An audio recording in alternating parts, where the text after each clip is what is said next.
दोस्तों तो कैसे हैं आप लोग। देखिए आज का जो वीडियो होने वाला है वो क्लास 10th वालों के लिए बहुत इंपॉर्टेंट होने वाला है, राइट ना। क्योंकि इस वीडियो में हम जो साइंस का जो चैप्टर नंबर 2 है अम्ल क्षार तथा लवण, उस चैप्टर से जितने भी इम्पोर्टेंट टॉपिक है जिसको कि हमको पढ़ना चाहिए उसको जानने वाले हैं, राइट ना। तो चलिए वीडियो को स्टार्ट करते हैं और उन सारे टॉपिक को अच्छी प्रकार से समझते हैं, ठीक ना। देखिए सबसे पहले आप ये समझिए कि जो चैप्टर है उसका नाम है क्या, अम्ल क्षार तथा लवण, राइट ना। क्या है, अम्ल है, क्षार है एंड लवण है। तो ये वाजिब सी बात है कि जब चैप्टर का नाम ही है अम्ल क्षार तथा लवण तो हमको पढ़ना भी होगा अम्ल के बारे में, क्षार के बारे में एंड लवण के बारे में, राइट ना। देखिए अगर आपको ये टॉपिक मालूम होगा कि आखिर में इस चैप्टर से हमको पढ़ना क्या है तो आप आसानी से चीज़ों को याद कर पाएंगे और टेंशन फ्री पढ़ लेंगे, राइट ना। तो सबसे पहले अम्ल के बारे में हम लोग जानते हैं कि अम्ल के बारे में क्या पढ़ना है, ठीक ना। देखिए सबसे पहले अम्ल के जो परिभाषा होता है उसको आपको याद कर लेना है। क्या, अम्ल के परिभाषा के साथ साथ उसके 1-2 एग्जाम्पल को भी याद कर लेना है। क्लियर हो गया। एंड सेकेंड नंबर पे है अम्लों के प्रकार। अम्ल के कितने प्रकार होते हैं और उसका परिभाषा क्या है एंड उसका एग्जाम्पल क्या है उसको आपको समझ लेना है। देखिए अम्लों के प्रकार होते हैं 2, पहला होता है दुर्बल अम्ल एंड दूसरा होता है प्रबल अम्ल, राइट। तो इन दोनों प्रकार के अम्लों को आपको अच्छे प्रकार से उसके परिभाषा को याद कर लेना है। क्या, परिभाषा एंड उसके क्या एग्जाम्पल को, 1-2 एग्जाम्पल को भी याद कर लेना है, राइट ना। क्लियर हो गया। अब हमारा क्या बचता है तीसरा नंबर। तीसरा क्या है, अम्लों के भौतिक गुण क्या है। जैसे कि अम्ल क्या करता है, नीले लिटमस पेपर को लाल कर देता है। इसका स्वाद कैसा होता है, खट्टा होता है। इसका गुण कैसा होता है, संक्षारक का होता है, ठीक ना। तो इसी प्रकार से अम्लों के भौतिक गुण। एंड चौथा क्या है, अम्लों के रासायनिक गुण। अम्लों के रासायनिक गुण में क्या क्या आ जाएगा आपका कि अम्ल जब धातु के साथ अभिक्रिया करता है तो किसका निर्माण करता है, एंड अम्ल जब कार्बोनेट के साथ अभिक्रिया करता है तो किसका निर्माण करता है। इसको आपको अच्छी प्रकार से याद कर लेना है, राइट ना। तो अम्ल में केवल आपको इतना ही याद करना है, राइट। अब आता है हमारा क्षार। क्षार में देखिए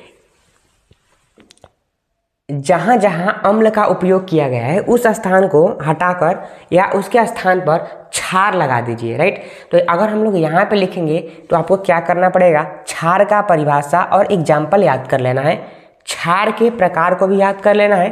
क्षार के प्रकार में कौन कौन से होगा, दुर्बल क्षार, प्रबल क्षार, राइट ना। एंड क्षार के भौतिक गुण को याद कर लेना है। क्षार के रासायनिक गुण को भी याद कर लेना है, राइट ना। तो हम लोग जितना अम्ल के टॉपिक को याद करेंगे उतना ही क्षार के टॉपिक को भी आपको याद करना है, ठीक ना। अम्ल क्षार क्लियर हो गया।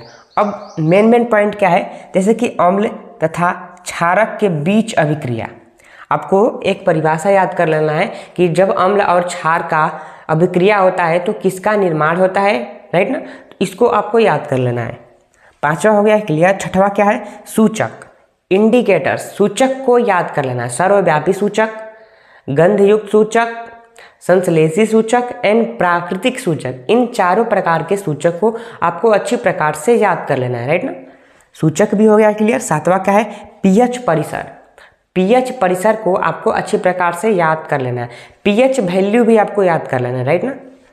8वां क्या है, उदासीनीकरण अभिक्रिया। उदासीनीकरण जो अभिक्रिया है वो काफ़ी ट्रेंडिंग क्वेश्चन है, राइट ना। तो आपको इसको भी याद कर लेना है। 9वां क्या है, लवण। देखिए ये जो सारे क्वेश्चन दिख रहे हैं ये सारे 6 नंबर वाले हैं, राइट ना। इसमें से कोई 1 या 2 पूछा जाता है बट हर साल पूछा जाता है, राइट ना। मतलब इन सभी को आपको तैयार कर लेना है क्योंकि आपको मालूम नहीं है कि कौन सा क्वेश्चन इसमें से पूछा जाएगा, इसलिए आप सभी को तैयार कर लीजिए। क्लियर हो गया। अब देखिए ये मान लीजिए कि आप लवण को तैयार करें, राइट। तो लवण में आपको क्या क्या तैयार करना है कि ये देखना है कि लवण का निर्माण कैसे होता है, ठीक ना। एंड लवण का रासायनिक और भौतिक गुण कौन कौन से हैं, ठीक। एंड उसके बाद से लवण के 4-5 उपयोग को भी याद कर लेना है। सेम जितना आप लवण में याद करेंगे उतना ही आपको साधारण नमक में भी याद करना है। मतलब साधारण नमक का निर्माण कैसे होता है, रासायनिक और भौतिक गुण क्या है, उसके 2-3 उपयोग, राइट ना। फिर से देखिए, 9वां हो गया क्लियर, 10वां हो गया क्लियर। 11वां हमारा क्या है, कास्टिक सोडा। कास्टिक सोडा का निर्माण कैसे होता है, भौतिक व रासायनिक गुण क्या है एंड उपयोग क्या है, इसको आपको याद कर लेना है। 12वां विरंजक चूर्ण को भी याद कर लेना है, सेम इसके साथ साथ, ठीक ना। एंड 13वां क्या है, बेकिंग या खाने का सोडा, राइट। देखिए बेकिंग सोडा को ही बोलते हैं खाने का सोडा, क्लियर हो गया। एंड 14वां क्या है, धोने का या धावन सोडा, इसके बारे में भी आपको जानना है। 15वां क्या है, प्लास्टर ऑफ पेरिस। देखिए ये भी क्या है, ट्रेंडिंग है। क्या है, ट्रेंडिंग है। मतलब इधर के जितने भी हैं वो सारे 6 नंबर वाले हैं। मतलब आपको याद करना ही है, अगर टॉप करना है, अच्छा नंबर लाना है तो, ठीक ना। तो ये थे हमारे अम्ल क्षार तथा लवण यानी चैप्टर नंबर 2 के जितने भी इम्पोर्टेंट टॉपिक है जो कि हमको पढ़ना है, राइट। तो अगर आप कहेंगे तो हम चैप्टर वाइज इम्पोर्टेंट टॉपिक को लाएंगे जिससे कि आपको पढ़ने में आसानी होगी। तो अगर आपको ये वीडियो अच्छा लगा होगा तो आप हमारे चैनल MK नॉलेज को सब्सक्राइब कर दीजिए इस प्रकार की वीडियो को देखने के लिए। तो धन्यवाद, मिलते हैं अगले नए वीडियो।